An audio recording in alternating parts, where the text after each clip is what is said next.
রমজানের সময় ইফতার ও সেহরির সময় নিয়ে আমার আব্বার সাথে আমার প্রায় তর্ক হয়।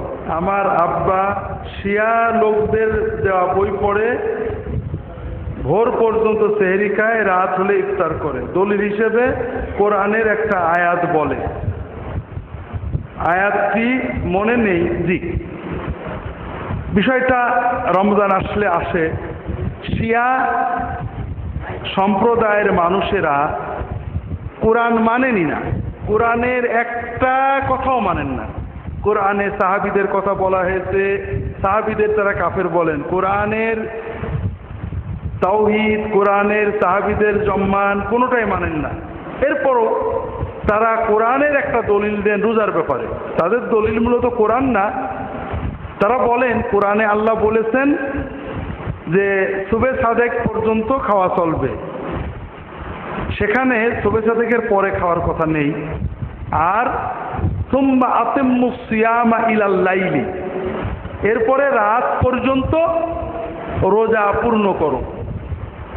রাত মানে রাত কয়টা? শিয়ারা যারা বেলা ডুবার আধা ঘন্টা পর ইফতার করেন, তারা তো আয়াত মানেন না। রাত হলে তো রাত 2টো হতে পারে, রাত 12টা হতে পারে। রাতের শুরু হলো বেলা ডুবা। কাজেই কোরআন নাজিল হয়েছে রাসূলুল্লাহ সাল্লাল্লাহু আলাইহি ওয়াসাল্লামের উপরে, তিনি কিভাবে পালন করেছেন এইটা দেখলে বোঝা যাবে কিভাবে আমরা পালন করব।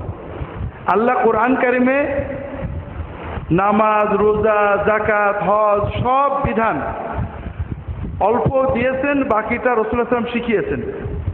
আল্লাহ তাআলা বলেছেন রাত পর্যন্ত রোজা পূর্ণ করো। সেই রাত কখন? বেলা ডুবার রাত, না রাত 1 ঘন্টা হলে, না রাত 2 ঘন্টা হলে, না রাত গভীর হলে? আল্লাহ বলেননি। এটা রাসূলুল্লাহ সাল্লাল্লাহু আলাইহি ওয়াসাল্লাম পরিষ্কার করে দিয়েছেন যে বেলা ডুবার সঙ্গে সঙ্গে রাতের শুরু থেকে। আর এটাই বিবেকের যুক্তির কথা। আমরা শুরু করব যখন পূবের দিক থেকে আলো শুরু হবে, ঠিক শেষ করব যখন পূবের দিক থেকে অন্ধকার শুরু হবে। বেলা ওঠার প্রায় 1 ঘন্টা আগে আমরা রোজা শুরু করি, কারণ পূবের দিকে সাদা আভা শুরু হলেই, ঠিক পূবের দিকে বেলা যখন এদিকে ডুববে, পূবের দিকে কালো আভা শুরু হয় ডুবার সঙ্গে সঙ্গে, তখনই রোজা শেষ করতে হবে।